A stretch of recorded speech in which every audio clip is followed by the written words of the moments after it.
Meu nome é Zuri, tenho 38 anos, sou casada e mãe de um menino e uma menina. Até o dia 18 de novembro de 2025, eu acreditava que tinha controle da minha vida.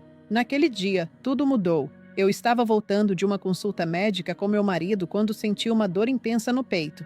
Não era ansiedade, não era cansaço. Era como se algo dentro de mim estivesse se rompendo. Minha visão começou a escurecer, o som ficou distante, e antes que eu pudesse dizer qualquer coisa, eu apaguei. Meu nome é Zuri. Tenho 38 anos. Sou casada e mãe de 2 filhos. Até o dia 18 de novembro de 2025, eu acreditava que tinha controle da minha vida. Naquele dia, tudo mudou. Eu estava voltando de uma consulta médica com meu marido quando senti uma dor forte no peito. Não era ansiedade, não era cansaço. Era como se algo dentro de mim estivesse se rompendo. Minha visão escureceu. Os sons ficaram distantes. E antes que eu pudesse pedir ajuda, eu desmaiei. Quando acordei, estava em um hospital.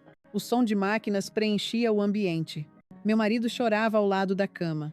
Meus filhos estavam paralisados, sem entender o que estava acontecendo. O médico se aproximou e disse algo que jamais esquecerei. Renata, você ficou morta por 12 minutos. Mas o que mais me assustou foi que, durante esses 12 minutos, eu estava consciente. Eu não sentia dor, não sentia medo. O tempo não existia. Eu estava fora do meu corpo. Fui levada para um lugar que não parecia terra.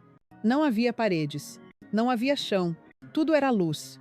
Uma luz viva, suave, poderosa. Ela não cegava. Ela preenchia. Eu sabia que estava diante de algo divino, algo eterno. Então ouvi uma voz. Não com os ouvidos, mas dentro da minha alma. Era a voz de Jesus. Não havia condenação, não havia acusação, mas havia autoridade absoluta, misturada com um amor impossível de descrever. Ele conhecia tudo sobre mim, cada pensamento, cada erro escondido, cada medo que eu nunca contei a ninguém. Então ele disse: Você voltará e contará o que verá, porque o que está por vir em 2026 mudará o mundo. E as visões começaram. Vi uma grande divisão acontecendo na Terra. Nações divididas, famílias divididas, igrejas divididas. Não era política, não era cultura. Era luz contra trevas. As pessoas seriam forçadas a escolher.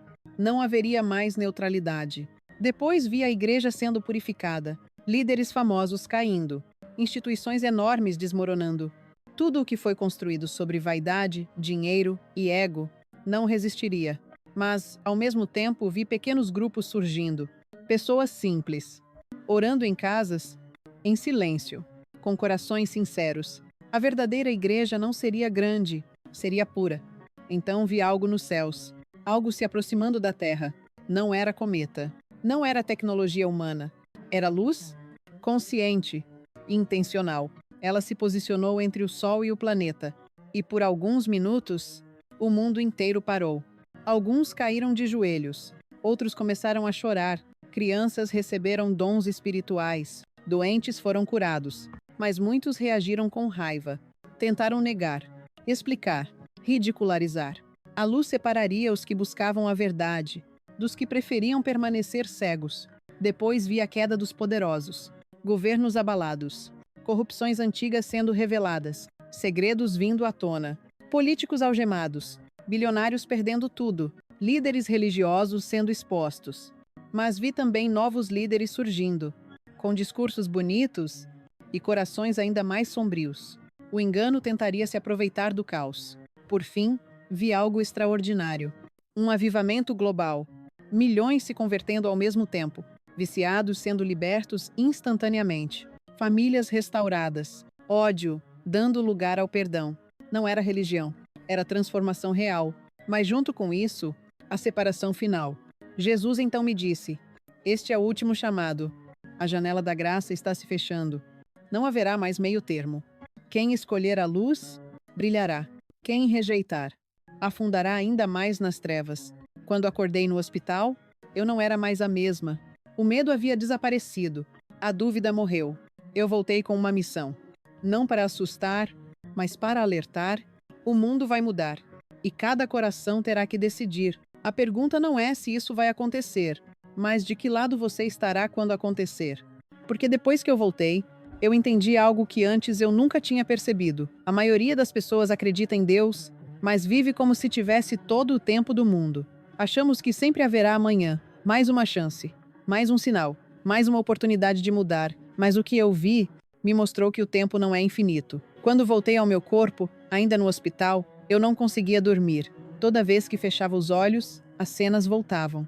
A luz, a voz, as divisões. E algo ficou muito claro para mim. 2026 não será apenas mais um ano, será um ponto de ruptura. O mundo continuará funcionando. As pessoas irão trabalhar, postar nas redes, rir, viajar. Mas, por baixo de tudo isso, algo estará se movendo. Algo invisível para muitos, mas impossível de ignorar para quem tem sensibilidade espiritual. Eu vi pessoas que se diziam cristãs, mas que nunca tiveram um relacionamento real com Deus. Elas frequentavam igrejas, cantavam louvores, mas seus corações estavam presos ao medo, ao orgulho e ao conforto. E quando as provações começaram, elas não resistiram, porque fé que nunca foi testada não permanece. Eu vi muitos se afastando, não por ódio, mas por decepção. Eles disseram: se Deus fosse real, isso não estaria acontecendo. Mas o que eles não entenderam é que a sacudida não vem para destruir, vem para revelar. Revelar quem construiu sobre a rocha e quem construiu sobre a areia. Também vi algo que me marcou profundamente. Vi famílias sendo divididas, não por falta de amor, mas por escolhas espirituais diferentes. Pais que buscavam a verdade e filhos que zombavam. Maridos que se rendiam a Deus e esposas que endureciam o coração. Não era perseguição aberta ainda, era algo mais sutil. Olhares, silêncio, distanciamento. A fé deixaria de ser algo confortável. Seguir a Cristo teria um custo. E Jesus me mostrou que muitos não estavam preparados para pagar esse preço. Mas, ao mesmo tempo, vi algo lindo acontecendo. Vi pessoas comuns sendo despertadas. Gente simples, sem palco, sem fama, sem microfone. Pessoas que nunca imaginaram que Deus pudesse usá-las. Elas começaram a orar como nunca antes, buscar como nunca antes, abrir a Bíblia com fome real.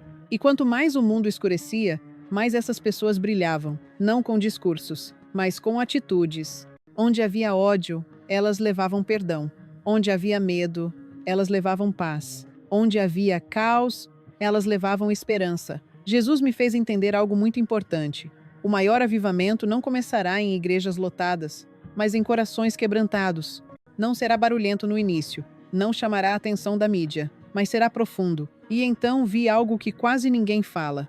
Vi pessoas religiosas se incomodando com esse mover, porque o verdadeiro mover de Deus não exalta homens. Ele confronta, ele expõe, ele tira o controle das mãos de quem gosta de mandar. Por isso, muitos tentarão chamar isso de exagero, fanatismo, loucura coletiva.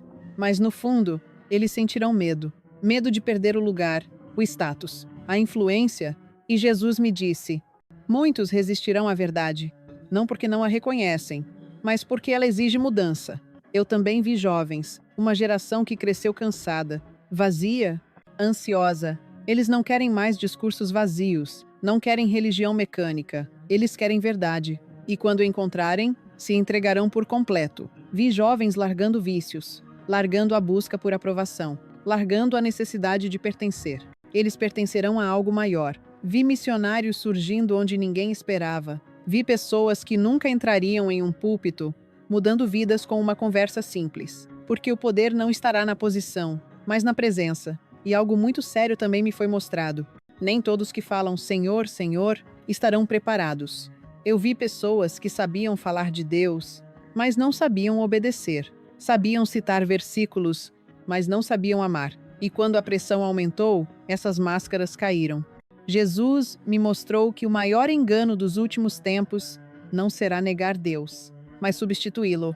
Substituir relacionamento por religião. Substituir arrependimento por discurso bonito. Substituir obediência por conveniência. E ele me disse algo que ecoa até hoje dentro de mim. O que está por vir revelará não quem fala sobre mim, mas quem vive em mim. Quando essa visão terminou, eu senti um peso enorme, não de medo, mas de responsabilidade. Porque eu entendi que não era só sobre eventos globais, era sobre decisões diárias, sobre como tratamos as pessoas, sobre o que priorizamos. sobre o que estamos dispostos a abrir mão. 2026 será um ano de escolhas. Escolher a verdade ou o conforto. Escolher a luz ou a aceitação do mundo. Escolher obedecer ou se adaptar. E não, isso não significa perfeição. Significa sinceridade, coração aberto, espírito ensinável, humildade real. Eu não voltei para dizer que o fim chegou amanhã. Eu voltei para dizer que o tempo está mais curto do que parece, que Deus ainda chama, ainda espera, ainda perdoa, mas a porta não ficará aberta para sempre. Por isso, se você está ouvindo isso agora, não é por acaso. Talvez seja um lembrete, talvez seja um alerta, talvez seja um último empurrão. A pergunta continua a mesma, não é se isso vai acontecer. De que lado você estará quando acontecer?